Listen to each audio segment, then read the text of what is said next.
അപ്പോൾ ആദിക്കുട്ടൻ്റെ ഫസ്റ്റിലത്തെ പോളിയാണ് ഇന്ന്. അപ്പോൾ നമ്മുടെ തൊട്ടടുത്തുള്ള നമ്മുടെ അംഗൻവാടിയിലാണ് വന്നേക്കുന്നത്. അംഗൻവാടിയിലും പ്രാഥമിക ആരോഗ്യ കേന്ദ്രങ്ങളിലൊക്കെയാണ് ഉള്ളത് കേട്ടോ. 5 വയസ്സിന് താഴെയുള്ള എല്ലാ കുട്ടികൾക്കും ഈ പോളിയോ കൊടുക്കണം. അപ്പോൾ നമ്മൾ അംഗൻവാടിയിലേക്ക് പോവുകയാണ്.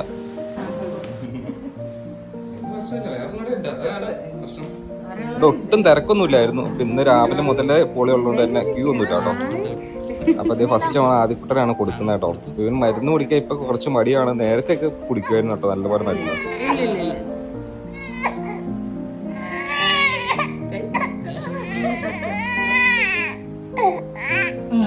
അങ്ങനെ ആദ്യക്കുട്ടന്റെ ആദ്യത്തെ പോളിയോ കൂടി കഴിഞ്ഞു കേട്ടോ. പോളിയോ കൊടുത്ത പിള്ളേരുടെ വിരലിൽ ഇങ്ങനെ ജസ്റ്റ് ഒന്ന് മാർക്ക് ചെയ്യും കേട്ടോ. ഇനി അടുത്ത് നമ്മുടെ ഇഷു ബേബിക്കാണ് പോളിയോ കൊടുക്കാൻ പോകുന്നത് കേട്ടോ. ഇഷുവിനും ഭയങ്കര മരുന്ന് കുടിക്കാനായിട്ട് ഭയങ്കര മടിയാട്ടോ. അതുകൊണ്ട് പോളിയോ കൊടുക്കാനായിട്ട് 2-3 പേര് വേണം കയ്യിലും കാലിലും ഒക്കെ പിടിക്കാനായിട്ട് കേട്ടോ.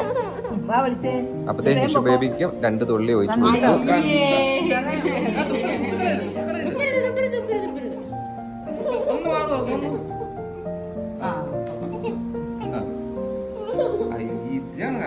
പോളിയോ എങ്ങനെയുണ്ടെന്ന് പറഞ്ഞു. എങ്ങനെയുണ്ട് പോളിയോ?